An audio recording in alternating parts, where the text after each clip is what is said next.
Migraine, భుజం నొప్పి, నడుం నొప్పి, మోకాలు నొప్పికి నిజమైన పరిష్కారం ప్రాణ పెయిన్ క్లినిక్ లో.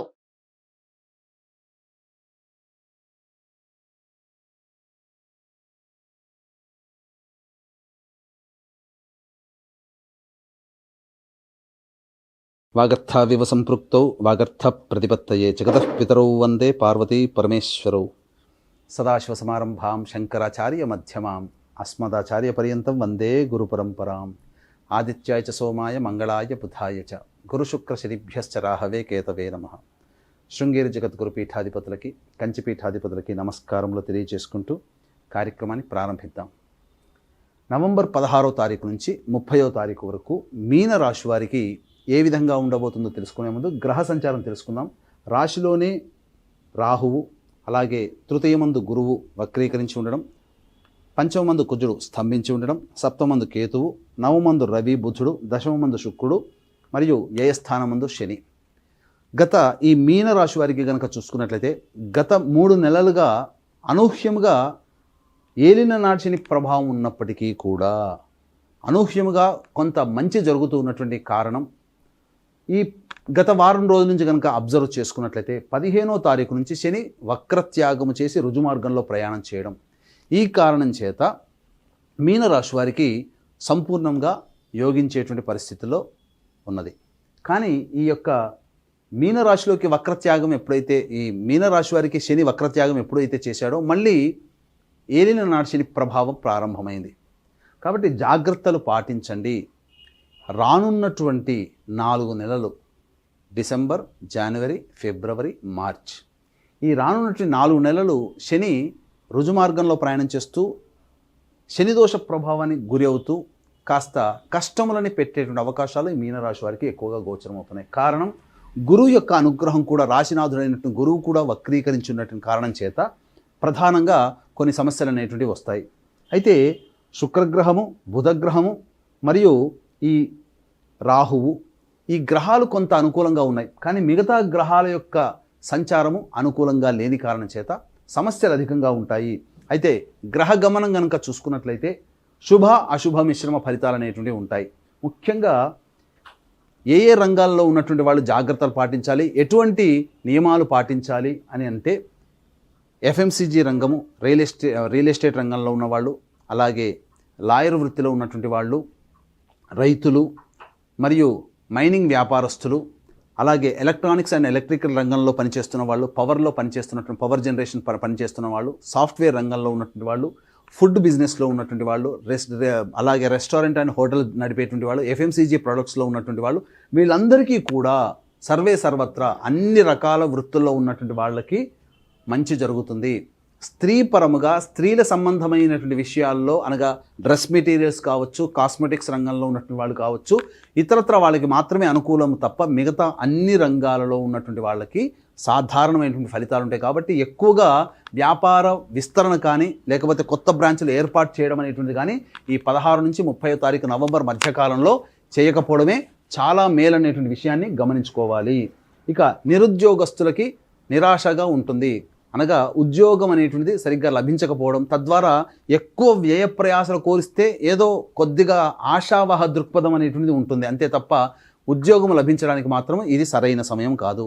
అలాగే ఉద్యోగంలో ఉన్నటువంటి వాళ్ళు మార్పు చేసుకొని వేరే ఉద్యోగంలోకి వెళ్ళాలనే భావన పక్కకు పెట్టుకోండి. సమయం కానప్పుడు మనం తగ్గి ఉండడమే మేలు. అలాగే ఎక్కడైనా కానీ మిమ్మల్ని ఉద్రేకపరిచే విధంగా స్వభావం అనేటువంటిది ఉంటుంది. కాబట్టి అన్ని పరిస్థితుల్లో మీరు ఉద్రేకపడకుండా సమయానికి తగ్గట్టుగా లౌక్యముతో వ్యవహరిస్తూ తానొప్పక నొప్పింపక తిరుగువాడు ధన్యుడు సుమతి అన్నట్టుగా మీ యొక్క వ్యవహారం మీనరాశిలో ఉన్నటువంటి వాళ్ళు ఉండాలి. కాకపోతే ఊహించిన దానికంటే అనూహ్యముగా మార్పులు జరుగుతున్నప్పుడు మీరు కుంగుబాటు పడకుండా ఉండగలిగితే ఈ మీనరాశి వారికి 16 నుంచి 30వ తారీఖు వరకు జీవితం ఆనందంగా ఉంటుందని చెప్పవచ్చు. దైవానుగ్రహం తప్పనిసరి. ఇక విదేశీయానము, విదేశీ విద్యకు సంబంధించిన ప్రయత్నాలన్నీ కూడా కొలిక్కి వస్తాయి. ముఖ్యంగా విద్యార్థులకి అనుకూలమైనటువంటి సమయము. వారు కోరుకున్నటువంటి విశ్వవిద్యాలయంలో ప్రవేశం లభించి సీటు కన్ఫామ్ అనేటువంటిది అవుతుంది. కాబట్టి జాగ్రత్తలు పాటించండి. ఏది ఏమైనప్పటికీ కూడాను దైవానుగ్రహం తప్పనిసరి. ఆరోగ్యం పట్ల కూడా ఈ మీనరాశి వాళ్ళు 16వ తారీఖు నుంచి 30వ తారీఖు వరకు జాగ్రత్తలు పాటించండి. ఎందుకు అనంటే అనారోగ్య సూచనలు అయ్యేటువంటి అవకాశాలు గోచరమవుతున్నాయి. కాబట్టి అన్ని రంగాలలో ఉన్న వాళ్ళు జాగ్రత్తలు పాటించండి. దైవానుగ్రహం తప్పనిసరి. ఇట్టి దైవానుగ్రహం అందరికీ అందించాలనేటువంటి ఒక సదుద్దేశంతో ఈ నెల 15వ తారీఖు రోజున కార్తీక పౌర్ణమి సందర్భంగా పరమేశ్వరుడు త్రిపురాసులను సంహరించినటువంటి శక్తివంత క్షేత్రం త్రిపురాంతకంలో జాతకరీత్యా కలుగు విద్య, వివాహ, ఉద్యోగ, దాంపత్య, సంతాన, అనారోగ్య సమస్యల నివారణకి మరియు గోచార రీత్యా వృషభ, మిథున, కర్కాటక, సింహతులో, వృశ్చిక, మకర, కుంభమీన రాశిలో జన్మించిన వారికి శనిదోష పరిహారార్థమై సర్వదోష నివారణ పూజల హోమాలు పర్ హెడ్ 1500 రూపాయలకి చక్కగా చేయించడం జరుగుతుంది. అవకాశం ఉన్న వాళ్ళు కార్యక్రమ తదనంతరం కాంటాక్ట్ చేసి మీ గోత్రనామాలు నమోదు చేసుకోవచ్చు. అలాగే ఈ ఆఖరి కార్తీక సోమవారం నవంబర్ 25వ తారీఖు రోజున గోకర్ణ క్షేత్రంలో తండ్రి వైపు 6 తరాలు, తల్లి వైపు 3 తరాల్లో దుర్మరణాలు కనుక ఉన్నట్లయితే పితృదోషం అంటారు. పితృదోష ప్రభావం వలన సమస్యలు పరిష్కారం కాకపోగా కుటుంబ సభ్యుల మధ్య మాట పెరుగుతూ ఉండడం, తరచుగా పిల్లలకి పెళ్లిళ్ళు కాకపోవడం, సంతానం కలగకపోవడం, అలాగే అనుకున్న పనులు వాయిదా పడుతుండడం, అనారోగ్యం తరచూ గురవుతున్న సంఘటనలు జరుగుతాయి. కాబట్టి పితృదోష నివారణ పూజలు నవంబర్ 25వ తారీఖు రోజున ఆఖరి కార్తీక సోమవారం సందర్భంగా జరుపుతాయి.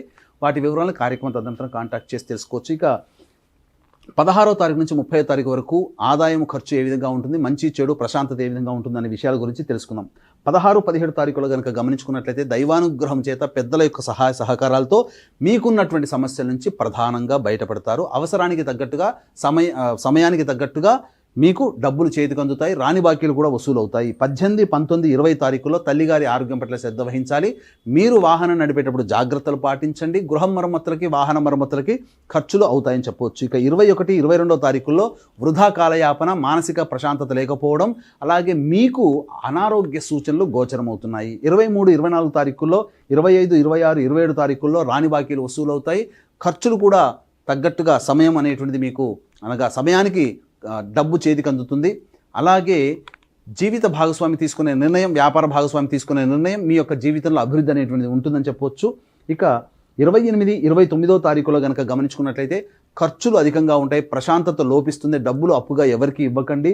ఈ సమయంలో మీరు ధ్యానం అనేటువంటిది అలవాటు చేసుకున్నాక ప్రశాంతత లోపిస్తుంది. కాబట్టి ఇక 30వ తారీఖు నాడు చూసుకుంటే సంతానంతో విభేదాలు పెరిగే అవకాశాలు ఉంటాయి. అలాగే వారసత్వంగా వస్తున్నటువంటి ఆస్తుల మీద మీకు ఈ కోర్టులో వాయిదాలు పడేటువంటి అవకాశాలు గోచరమవుతున్నాయి. తర్వాత ఈ యొక్క సంబంధించినటువంటి మీనరాశిలో జన్మించినటువంటి వారు సమస్యల పరిష్కారం కోసం కాలభైరవాష్టకము, దత్తాష్టకము, అలాగే సుబ్రహ్మణ్య భుజంగ స్తోత్రము, ఇవి 3 ప్రతిరోజు 3 సార్లు కనుక పఠించినట్లయితే మంచి శుభ ఫలితాలు పొందుతారని చెప్పవచ్చు. ఇంకా ఇప్పుడు ఈ మీనరాశి వారికి 16 నుంచి 30 వరకు ఏవైనా సమస్యలు దీనికన్నా విభిన్నంగా మీ యొక్క జాతకం ఉన్నట్లయితే, అనగా సమస్యలు ఎక్కువగా ఉన్నట్లయితే, మీ యొక్క జన్మకుండలి రీత్యా జరుగుతున్నటువంటి దశాంతర దశల గ్రహ ప్రభావం వలన, కాబట్టి దగ్గరలోని మంచి ఉపాసనా పరులైనటువంటి జ్యోతిష్యుని సంప్రదించి వారి సలహాలు, సూచనలు కనుక పాటించినట్లయితే మరింత మెరుగైన జీవితాన్ని పొందుతారని తెలియజేస్తూ సర్వం శ్రీ ఉమామహేశ్వర పరబ్రహ్మార్పణమస్తు.